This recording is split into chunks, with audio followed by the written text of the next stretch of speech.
Some women are simply born rich, confident, and naturally magnetic to their desires. Let's be clear, this podcast is not for them.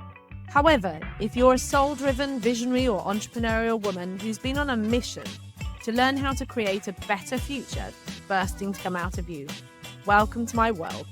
I'm Jo Warwick, and this is Rich, Sexy, and Free. I've dedicated most of my career to helping women get to their core power and unlock the missing pieces for their own unique success. You may already know me as the author of The Big Book of Love. With 30 years experience in psychology, embodiment, manifesting, and energetics, we will be exploring together the keys to becoming rich, sexy, and free. So if this excites you, don't forget to like and subscribe on your favorite platform so you can stay up to date with the podcast. Welcome to today's episode of Rich, Sexy and Free. And I'm really excited we have February's panel with us today. And today's subject is all about self-value and bringing that into your life, your business, how you kind of showing up in a new way of self-value. So I'm really happy to welcome with me, we've got Roxy Rimmer, Rebecca Housley, and Heidi Diercks. And I'm going to allow them to all introduce themselves to you first. Hi, I'm Heidi Diercks. I'm founder of Heidi's Advent Living.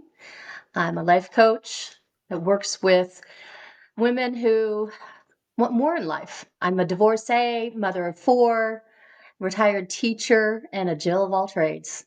I'm Roxy Rimmer. I'm the founder of Hearts to Headlines, which focuses on turning your heart, your passion, your drive into headline-worthy material through logo logistics, color, branding, all of the above, right? And in addition to that, I am a advertising professional. So I have a lot of background in what makes brands work, what their success stories are. And I've been working on bringing that to entrepreneurs and nonprofits so that their brands could also thrive. I'm Rebecca Housley, and I am a best-selling author on Amazon. I have travel books that are different escapes that you can plan. And I also am the founder of Transformative Escapes, which is how to utilize the power of medical tourism to transform your health, your body, and live your best life. What we have is a beautiful collection of women at all different stages, and also how you're showing up with that value into your business and into your life. And I know you all have amazing backstories. So let's dive in and find out, what was the transformative moment for you of bringing self-value at a new level into your business? Maybe it instigated your business, or maybe it took your business to a new level. So what was that pivotal moment for you? I'm happy to jump in and kick things off. So for me, I launched Hearts to Headlines at the beginning of 2024. And I had a partner for a little bit at the beginning. She actually found me and wanted to get involved with what I'm working on. And we started to build something really beautiful together. But then one day, her health was failing her and she had to step out, which is completely understandable. But at the same time, all of a sudden, I looked at my business and I thought, oh, shoot, this doesn't reflect what I went into business for at all. This has turned into someone else's vision. This was no longer what I had set forth to help entrepreneurs, to help nonprofits to achieve. This was her vision. And once I had the responsibility to keep it running, I was like, oh, I can't even do this because I'm not the expert in all of this content. So from that moment forward, it felt like a very harsh breakup where I was like, I have to reassess, I have to readjust, and I have to put myself into my work and kind of rebuild what I've started here. So I started essentially from the ground up, undid the things that I had already put so much time and energy into doing, and made sure that I was showing up in my brand, that I was present and giving the time and the energy needed to make sure that my vision was in the work that I was doing. That breakup essentially was this pivotal moment in my career. Amazing. So just like any relationship where you realize you've maybe disappeared and actually need to bring yourself to the forefront again of what you want out of your life and out of your business. I love that. That happens, doesn't it? When we do any sort of relationship or partnership, if we're not, sometimes it's a growth point and sometimes it's I've just repeated a pattern. So I need to do this differently. Would you agree, Heidi? Is that something that resonates with you in your journey of that shifting into your self-value? Definitely. Throughout my life, I've been a mother and a teacher, and I put everybody else first. And there'd be times when I'd be in a season where I'm like, okay, I'm going to make myself a priority, and I'd start to work, but it always, life got in the way. And then a couple of years ago with the divorce and career change as well, I explored some manufacturing and I'm currently doing insurance, but I still felt this calling. Uh, After going through the divorce, I went to counseling and also did then a divorce coach, work with a divorce coach. And that really helped me, like, you know what? That's what I want to do. Not quite that same exact thing, but I want to help other women and people deal with the life changes and find their true purpose and their true passion that they are excited about and want to live their life to the fullest. So you found that you disappeared when you were in your marriage, that you'd lost yourself being a mother and being in the marriage? And teaching too. My time was all consumed with, if I wasn't work with my kids, and I was grading papers, I was planning. It was a constant and no time for the marriage or myself. Rebecca, what about you? What was the pivotal moment? Because I know your trips, there's such an element to these transformative medical transformations. So what was the pivotal moment for you? So for me, what really transformed my travel business, because like I said, I'm a travel writer, and then I do private tours for people as well.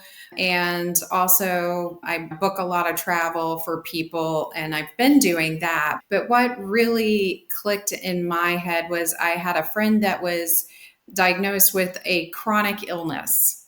And really, the doctors weren't giving them much hope, just manage the symptoms sort of thing. And so I, as a person who loves research, and I think that's one of the reasons why I do what I do as far as booking travel, is I just started finding out what the alternatives were to medicine. What can you find outside of the US? And I landed on medical tourism and just found this whole world that opened up to me, and met so many physicians, nurses, practitioners, people that are on the cutting edge of medicine right now. And they're not just trying to manage the symptoms, they're actually trying to cure chronic diseases. And so that's something that really excited me, and was the reason why I wrote my latest book, Transformative Escapes, so that I could show other people, hey, you don't have to just sit there and live with your chronic illness. You can actually choose to do something about it. Absolutely.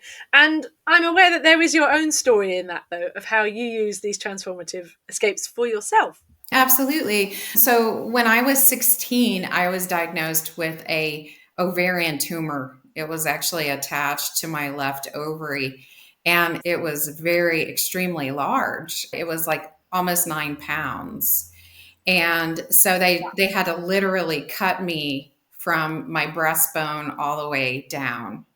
And I had this horrible scar. And after multiple pregnancies and all of that, it just ruined my body. It just was awful. And I really couldn't look at myself in the mirror at all. I couldn't stand myself in the mirror. And I decided I got to do something about that. And it's the same thing with chronic illness, right? People get used to living with it. And at some point, you have to say, no, it's not okay. I'm not going to live with this anymore. I'm actually going to transform and do something and take charge and build the life that I want to live. I think that's just a message for everybody, isn't it? That's from all angles of what you do. Can I ask, when you did your transformation, how did you feel about your body?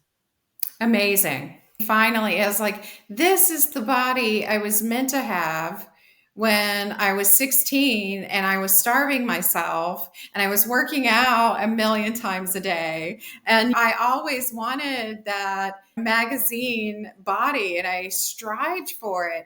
And I had this tummy, right? That I could never get rid of. And my mom was like, you just take after your grandmother. She always had a big stomach. And it was like, and then finally I asked my mom, I'm like, can I, go to the gynecologist? Because I was having a lot of trouble. And so she reluctantly took me. And when the doctor came out and said, excuse me, ma'am, your daughter, we need to see you in the back. Your daughter is very ill. She was shocked. She said, no, you have the wrong person. Like she did not believe it at all. And then I had to have surgery and all of that. It was just things happen, obviously, for a reason. And sometimes you don't get to realize the body that you want until you're in your 50s, apparently. This was such a great message in that. It's not too late. And Yeah. I think, as you're saying, there are many levels of self-value. It's whether it's an internal, emotional, it's mental, but also there's nothing wrong with the physical, whether that's about taking care of yourself. Maybe it's the way that you're showing up in the colors that you're wearing, the dressing, etc. But also there comes a point. It's like deciding I'm going to go into therapy, or do I need to do some sort of medical transformation? And sometimes that is for chronic illness. But also, this was a repair job of something that was so shocking and traumatic to your body. So that it's giving you a liberation. So I love that. I love that. Absolutely. And with that in mind, Roxy, can you share with us, because I know colour is a big part of your work and your understanding of colour theory. So how would that improve someone's self-value, both in their business and in their life? Absolutely. For our viewers on YouTube, you can see the colors that I chose to wear here today. And we can see that Joe is repping the bright blue as well. So you might have seen one of my talks or something there. But basically, the colors we wear, we know that because of the psychology of colors, the colors evoke emotion. So if we can harness what emotions we're alluding to, we can influence those around us. And what that means for self-value is that we know that we are positively influencing those around us intentionally. We pick, we decide. So when you wear a neutral color or a dark color, you're giving off a different vibe than someone who is using a bright green or a light blue. So if we know what colors we're wearing and what we're influencing on other people, it gives us that sense of confidence that it's helping us, that it's assuring that our message is received. And that helps in our personal life when we're interviewing or we're having a conversation with someone and we want a certain outcome. We want them to see us a certain way. We want them to feel like they can trust us or that they can learn from us. And there are colors that do that better than other colors. So finding the color that works for you, I tend to call it your confidence color, is giving you that assurance that you are making a bigger impact than just the words you say.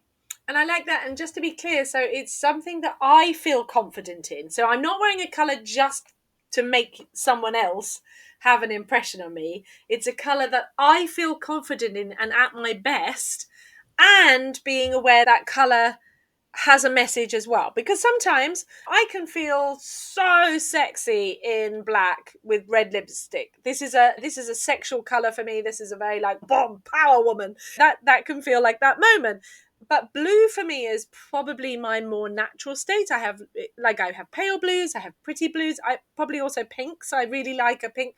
I have green eyes and I love green, but I don't wear a lot of it, interestingly. I'd like to wear more of it, but it's very hard to get hold of a good green. So I have a few pieces. But I would say anything in my work, blue comes to the forefront and pinks. And ironically, though, in my business brand colours, it's more of the pinks, the greys, and me wearing the blues. So is it important that I feel happy in it? Yes, and I always say that you are not your brand. Your brand can have its own identity and it can stand with its own colors and its own voice, but your message and what you feel confident in is going to be a little different. And you just proved my point, because you said you love your red lipstick with the black outfit, and red is an indulgence color. It's an alluring color that you want more, you're stimulated, and black is an illusion color. It creates this depth perception change that people respond really positively to. So it's just knowing what your colors say that helps you send out your message, that you know that you're showing up fully. And that's the important part, is knowing that you are being fully you in your messaging, in your outfit, in your colors, in your entire identity. I love that. I also, if people are not, if they're not on YouTube, you've got these fabulous yellow glasses on that are so cool. They're so fun. For you, Heidi, what has been that mindset shift that you've been using to come into self-value? Because we're talking about the visual of the colours, but what happens in the mind? What would you suggest of that shifting more into a self-value behaviour, thoughts? Well, it's still about visual. You have to visualize what you want. In Heidi's Advent Living, I teach the 4 foundations are hope, peace, joy, and love. And I feel that sometimes your mind shift doesn't happen because you don't have hope. Mm-hmm. You're not at peace. You don't see your future. And until you visualize what you could be, what you're meant to be, then that change is not going to happen. So I would caveat in the fact that not everybody can visualize. I'm not great at visualization at all. What I'm very good at is feeling. The way that I'm made in human design, I am a 4/6 projector, and my manifesting needs to be in feeling anyway. It's how do I feel on my approach to get to where I want to get to, and how will I feel when I get to the thing that I want to get to. So I can have an idea about what I want to get to, but I might not be able to sit there and meditate and visualize what it looks like. When I try to do that, it stresses me out. It's too much detail to my human design.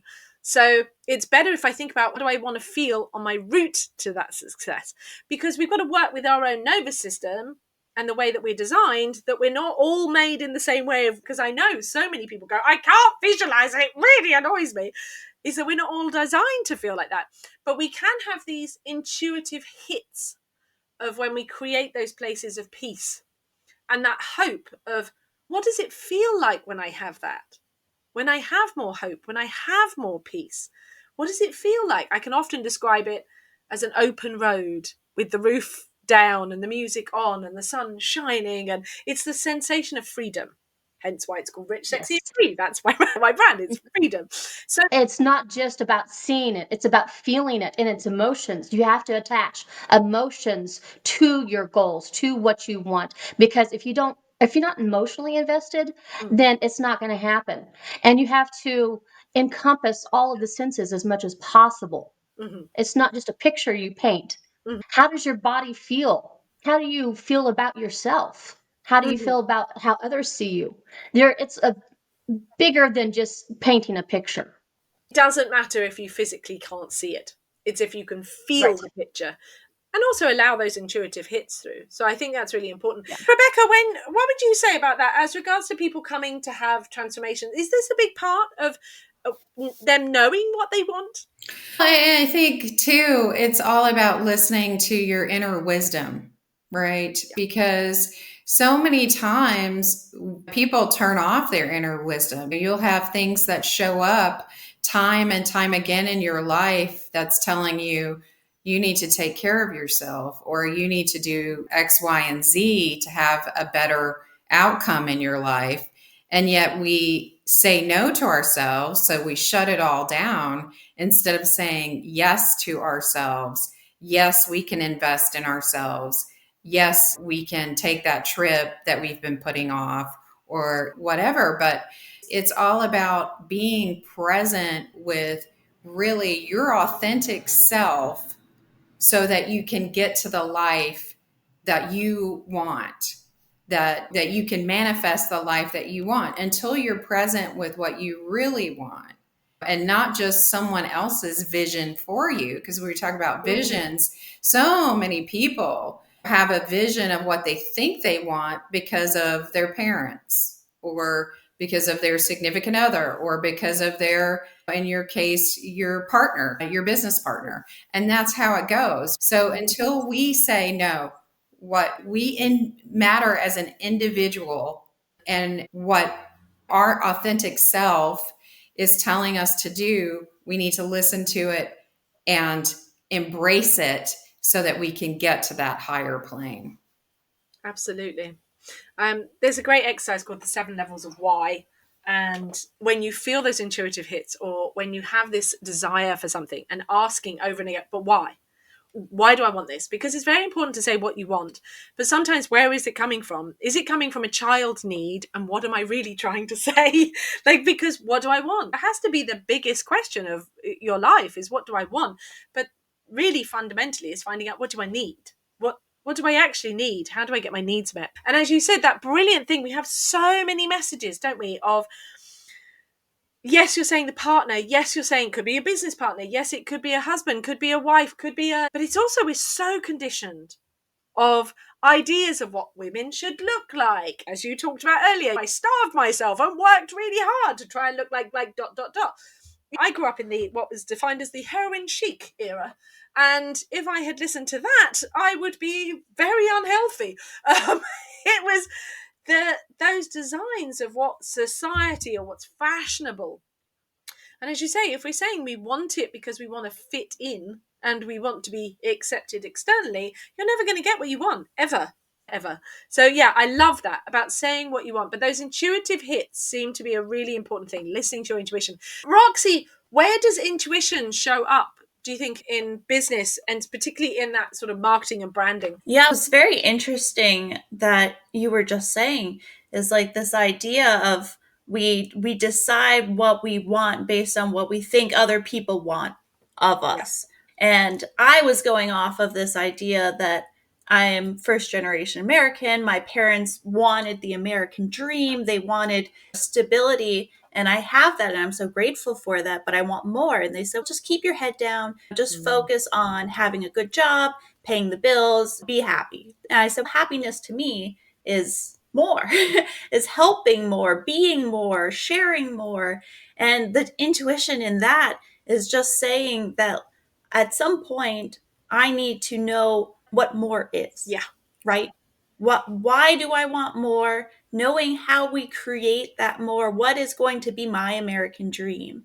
And in order to reach that, it's connecting with like-minded people. It's hearing their stories. It's knowing where I see myself, what my community is, and how do I put myself out there? How do I be vulnerable? How do I accept that I'm not going to be good at everything, that it's going to take time, that you don't build an empire in a day, that, like Rebecca was saying, it's a transformation. It's going to take time, and I'm going to get there. And that's going to be my American dream. That's what I'm working towards. But just because my parents' vision for me might not be my vision for me doesn't mean it's wrong. Doesn't mean it's not genuine and worth pursuing. Absolutely. And I love that I often say that it's about the more. And as you say, what is the more? The more for you, I describe it often as your life brand, knowing, because as you said, it's my community. It's how am I showing up? It's how am I sharing? It's not I want the 7 figures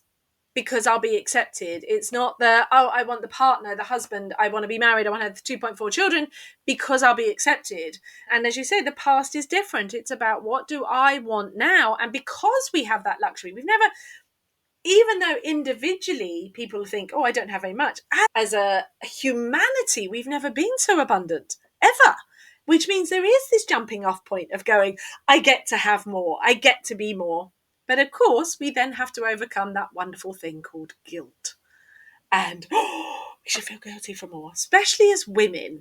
I think that's a really hot topic. So who wants to talk about some guilt that they've had to overcome? I'll start in on that one because I'm a big believer in saying yes, but for so many years, I never said yes to myself. Why? Because of the guilt, right? If I said yes to myself, I wasn't a good mother. If I said yes to myself, I wasn't a good wife. If I said yes to myself, maybe I was neglecting something at work. And so I think people need to realize that just because you're saying yes to yourself, it shouldn't come with any guilt. And I think we get that as children. We are taught to, oh, you have to share. Or you can't tell someone no, you've got to people please. And that's the way we're brought up. And I think you have to start to say, no, I do matter. And what I want matters. And I can say no and not have to feel guilty. And then that makes saying yes all the more better, right? Absolutely. Absolutely. It's interesting. I was a child and family therapist for a long time, and it's important to teach good behavior. I wonder if the teaching of the sharing thing is, do boys get it as much as girls of being good? And also, we are naturally generous. As human beings, when we have an abundance, we naturally want to share. It's in our nature. Unless you're a sociopath, you naturally want to share. You are a herd animal. Humans are herd animals. We are mammals to our core, and we're herd based. So we do want to share. But I do think women, hormonally, unfortunately, when we are influxed by estrogen's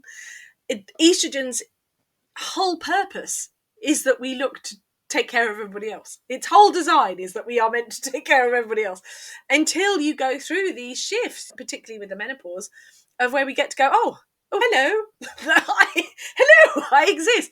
But I think there's also a social programming that hasn't helped. Women have so many layers of being told you're a good woman if you're taking care of everybody. You're honored in books and films because she put everybody else first. The fact that she was dying inside and had no life and felt rageful, but a perfect facade. So I think it's a very interesting thing. But Heidi, where have you overcome guilt? It's been a huge thing, like you said, with saying no, you feel guilty. And I think even guys feel the same way too, because everybody's, people pleasers. We want to make other people happy naturally. And when you're saying yes to one thing, you're saying no to another. And so if I want to say yes for myself, sometimes I have to say no to other things. And I have to recognize and appreciate that I'm not being negative. I'm not saying no to them because it's because I don't have the time. I have to prioritize my life so that I am living my best life so I can give my best to others. Yeah, I like that. Yes, it is about that. How can I give my best, my overflow, isn't it? When we give from empty, you just give empty. It's you're just giving shit anyway. You don't want to do that. You don't want to do that, do you? But guilt, it's always been that thing, particularly as a spiritual teacher, as an energy healer. I had such a Jesus complex of I'm here to crucify myself over and over again. I'm only here for the benefit of others. And of course, eventually, that means I repeated that journey of burnout many times, particularly in business, because I couldn't work that out. Yes, but I'm here to serve God. I'm here to serve people. And yes, I am from my state of loving myself. That's the point. It's the journey of love thyself first. And then I have so much more because I matter as much as everybody else. Not that I matter less than everybody else. So yeah, I think it's such a great subject. Roxy, do you have anything to share around the guilt you have had to overcome? I do, and I want to build off of that. Is there's this phrase that I heard a while back and it always stuck with me, is that if a man wants to make more money, he gets a promotion, he gets a better job, he changes his job. If a woman wants to make more money, she should stop spending. And I always thought about that. And I'm like, no, I want to go get the new job, the better job, be the breadwinner. But there is this mentality that is old, but it still lingers, that men are the breadwinners. They're going to go, they're going to get the new job if they want to be more prestigious, whatever it may be. Why can't we do the same thing? Why is ours stop spending or be more humble? So in 2025, I made my mantra for the year, be selfish. And my husband said, isn't that a bad mantra? Isn't it supposed to be something like positive and hopeful and helpful? And I said, no, that's the most helpful thing I can tell myself right now is be selfish. Don't put everyone else's needs above what I need to do for me. So that's been my year so far, is putting the guilt aside and focusing on me. I love that. And that's interesting because you've just got married. And so you're in a new phase whereas most people think that's the honeymoon period. And of course, it's so easy to merge when you're in that beginning. And there's nothing wrong with that at all. But absolutely, you've still got to find space and time for yourself, because it breeds nothing but resentment if you don't love yourself. I talk about this all the time, but rich, sexy, and free. The sexy part is the key between the rich life and the free life. It is all about loving yourself, falling in love with yourself, having that vibrant energy, caring about yourself, thinking you're sexy as fuck, working with your own energy to be the best version of yourself, because without that, you can't have a rich life and you can't be free to be you. I hope that the audience understands that anywhere that they have guilt is only beneficial if you're feeling bad for hurting another human being truly because you've done something terrible, and has a benefit in the fact that stops you from being a sociopath and a psychopath because you have guilt. But that's it. But then there are right environments that, as a mother, if someone was going to harm your children, you would protect to the inch of your life. But that guilt that's been placed on you, that's conditioning. That's conditioning. And I think women, unfortunately, men do have their own, but I think women are deeply ingrained for a very long time. It's a great way of controlling women. As you say, don't spend, don't do more, don't go out and have more, don't want more, don't speak up. There's so much of that, even though I do think there is a wonderful shift. But I truly do believe that every woman has their part in it, to own themselves, to take that power back and say, actually, it's not guilty for loving myself, thinking about myself. So one of the best questions I love asking on this is, what is your favorite tool that you do to love yourself, to align yourself, to feel that self-value, to raise your value? I'll go. So my favorite tool is, like I talked about earlier, is listening to your inner wisdom. And for me, it's just a personal relationship that I have with God. And I talk to him or her on a daily, all the time, and just learning to listen when that inner wisdom comes in and says, hey, you need to be doing this, or have you thought about this, or maybe you shouldn't be doing that. And it's all about really listening, I think, and being present with your higher being. And that's my biggest tool. Do you have a way of doing that you use that helps you to do that? It's just a prayer. And for me, it's just constant prayer, really, just always throughout my day. It really helps me get clear on a lot of things too. Like if I'm really stressing out about something, I can just say a prayer and say, show me what I need to be doing in this instance. And I've gotten to where I immediately get an answer. And I think it's because I've trained myself to really be still and listen. It's like the Bible, be still. Yeah. And I think that it's just a critical thing to help you in those times. So that's my tool. And I love that, because that conversation with anybody is a process of speaking and listening, and being an active listener. I think is one of the biggest bits that gets missed out in anything of a spiritual teaching, that people assume it's meditation, but actually just quietening your mind and getting your conscious out of the way and allowing ways to distract you so that the information can come in. And I truly believe probably the reason it comes so fast for you is because you have shown over and over again that you trust it. And when you trust it, it comes louder, it comes clearer. But I think when you don't trust it, when you think, oh no, that can't be right, and oh, that sounds like my own voice, and that can't be God, and we put all these doubts up. I had a wonderful insight this morning. I cold water swim. This is one of the things I do and I communicate with God when I'm there. And But I was feeling all a bit funky and a bit knotted, and sometimes I have to release some emotional stuff that's blocking the channels. And I put it all down, and I went for a swim, and I did all that, and I'd sent up a kind of like, oh, give everything up to you. Well, give me the clarity, whatever I need at this point. And when that happened, when I came out, this was early this morning, when I came out, I was driving home, and it was like, ding, inside. I jotted everything down, and then I will come back to it. I'll speak on my tool of trial and error, because if you don't try, you don't know. And I think this goes back to like childhood sports that a lot of us can relate to. If you don't shoot, you can't make a shot, you can't score. So just I chalk it up to being naive or too bold or too loud or whatever you want to call it. I don't care. I'll go out and try. I will try. I will reach out to people. I will put myself out there and I say, it didn't work. I'm new at this. Oh, try again next time, tomorrow, whatever. And as long as I'm out there trying and putting myself and my genuine self out there, there's always a lesson learned. And there is no error in learning. I always know for the next time. So I always say the best tool I have is just trial and error. Just keep trying until something sticks, till you shoot that goal and you get it in.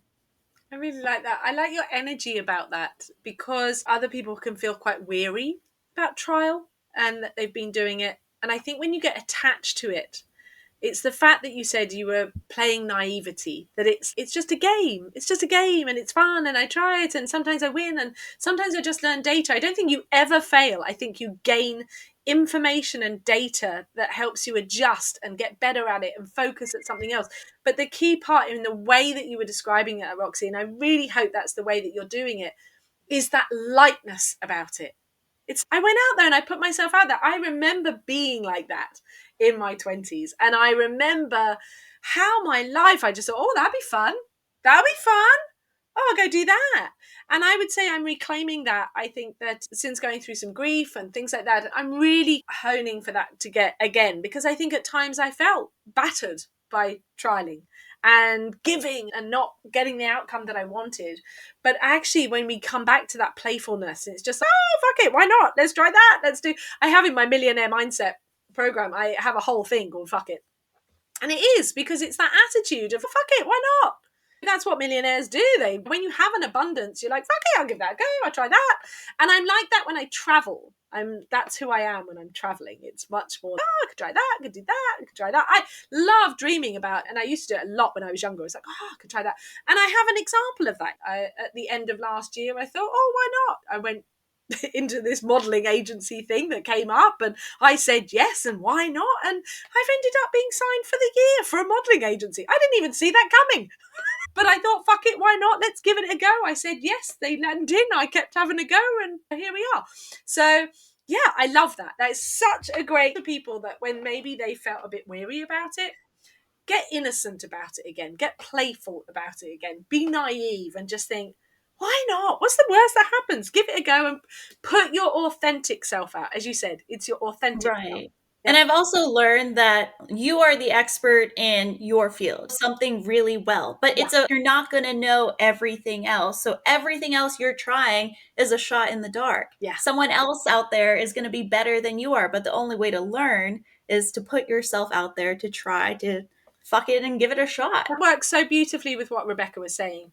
When you do it from that place of alignment, of listening to your inner wisdom, there's less doing spaghetti up against the wall. You're not just blindly doing it. I think when you learn to really listen to yourself and then put yourself out authentically out there, you're going to start seeing the results. And I think that's the thing. You've got to do it with the alignment as well as the joy, as well as the innocence, as well as the naivety. And then you get more results because you're aligned with yourself. There's no failure. There's only, oh, we're on this path. Oh, we're adjusting this way. Oh, here we are. We're coming. You get better and better at it, don't you? I think that's gorgeous. So Heidi, what's your tool?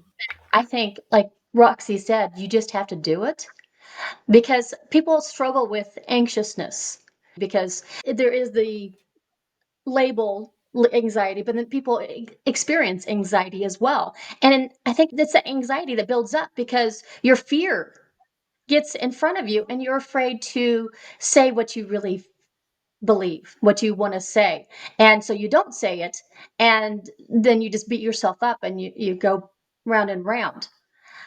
But I think as a tool, though, one of the things, of course, prayer definitely is a tool that I utilize, but also writing things down. And I've actually done something called vision writing to God. And you write, and it seems weird, but once you start doing it, it's, oh my gosh, what you start with, what you think you're going to write about. And then by the time you're done, you're like, oh my gosh, what just happened? And you just allow yourself. I never considered myself a writer.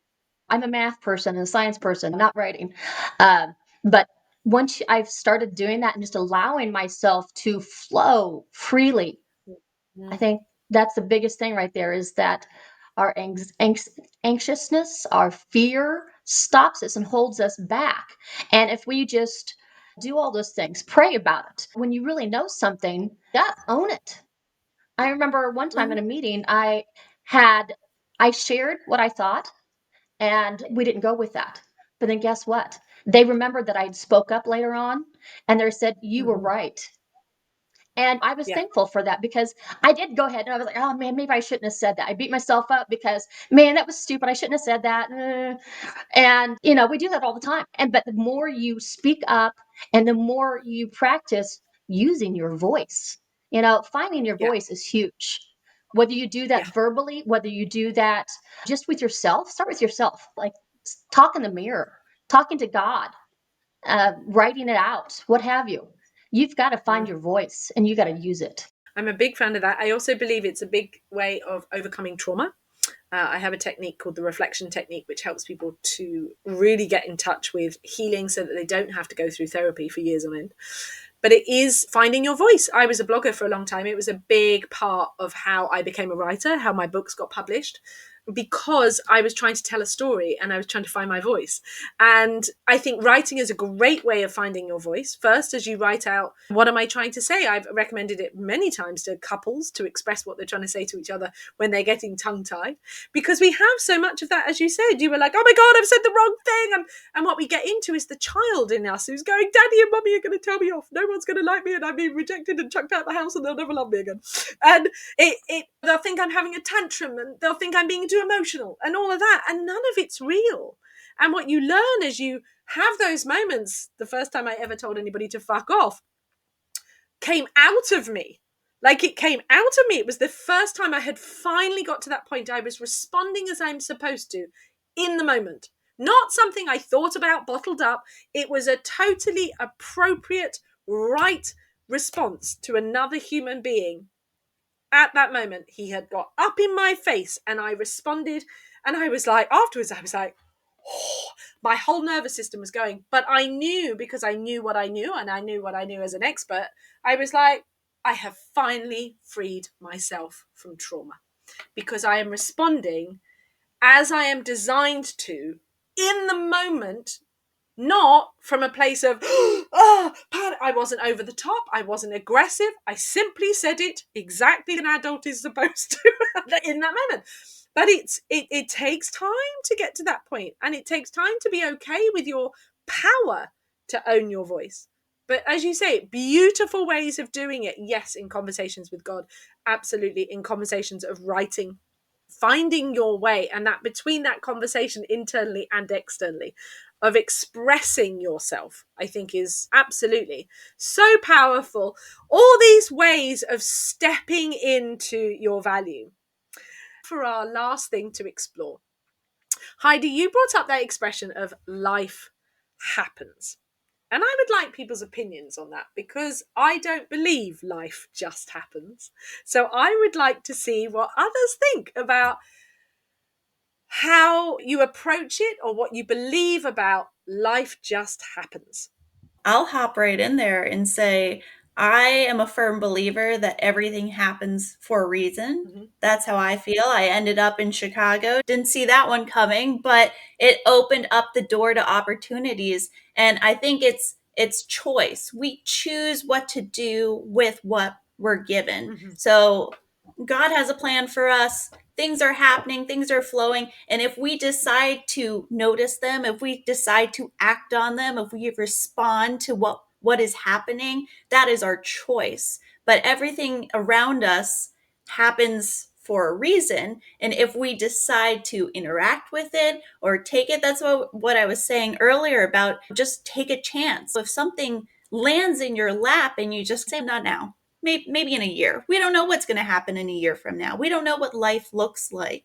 So when life happens, to me, that's saying, jump, take the chance, take the opportunity, see that God has put this in front of you, see that life has made this happen, and take that opportunity. So I see everything as an opportunity to make something greater and abundant happen. Fabulous. What a very positive point of view.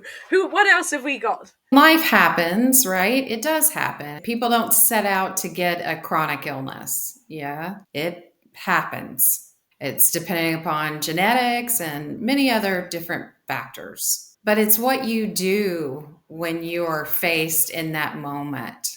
It's what you do to move past the obstacle that maybe life has put in your way at the time, to say, I can deal with it this way and make my life better and still live the life that I want. Yes, life happens, and it happens to everyone, and it's how you choose to deal with it determines how successful you are. It's interesting because you're almost saying the same thing but differently, because of course we are saying there are opportunities, but there's also challenges and obstacles that we have to overcome. It's how we show up. Heidi, what would you say? Of saying life happens, that's a little more shit happens. And we have to make the best of it. You can either just let stuff happen to you and you're just like, woe was me, what I'm going to do now? Or you just take the reins and you move forward and you say, okay, that happened, but I'm going to still do this, or that does not deter me. What is your plan? What are the goals for your life? What is your purpose? What is your passion? You cannot allow life to interfere with that. You have to keep your eyes straight ahead, focused on what you want in life. And yeah, stuff's going to happen. Things are going to come flying at you. You can't control. But how you respond, like Rebecca said, you have to respond to them. And sometimes no response is a response. You just ignore it and keep on chugging. I love that. I'm going to put in my 2 penneth worth. So as someone who deeply believes in how you manifest your creation, I agree with everything you're saying, and I'm putting my spin on it. So I truly believe we have the capacity to be in charge of not just how we show up, but I visualize it as being like a surfer, how balanced you are in yourself. So the power and everything we can control is internal. So where our mind is, where our thoughts are, where our energy is, where we're balanced, how we're showing up. And yes, we can alter what shows up in our lives because we're listening, because we're balanced. But then life will give us bigger waves and little waves. So we're going to get those moments, and how we see it. So the first thing I would ever change in my mind is that life doesn't just happen. Shit doesn't just happen. It's, was I listening earlier? No. It got louder. I started with a small little wave telling me something's wrong. And actually chronic means exactly that. It means I wasn't listening. I wasn't listening. I wasn't listening. It became chronic. It became a big wave. So I think as we become more, and it's everything I've written about, everything I've talked about, it's the same thing I've been talking about for 30 odd years, it is that as we become less of being like an empty tire on your vehicle, where you're going to hit every bump in the road, and that really feels like life's just happening at me, ouch. As we become more pumped up, more expanded, more abundant in our energy, in our mindset, in our belief, in our attitude, in our positivity, in our faith, in our hope, in our peace, the road becomes less affecting to us. There could be just as many bumps, but we just don't notice them. But we also have the capacity, as Abraham Hicks talks about, we actually have the capacity to remove the bumps, because we're less aware of them, but we don't attract them, because it's no longer in our belief system to say, I have to keep fighting every shit thing that comes into my world because it's no part of me anymore. It's actually, I get to live in a happier, more joyful, expansive world. So I do believe it can get better. And I believe that the mindset of when we think everything is out of our control. Of course, there's lots of things are out of our control. I totally get that. But I do think we have the capacity to adjust our own energy field.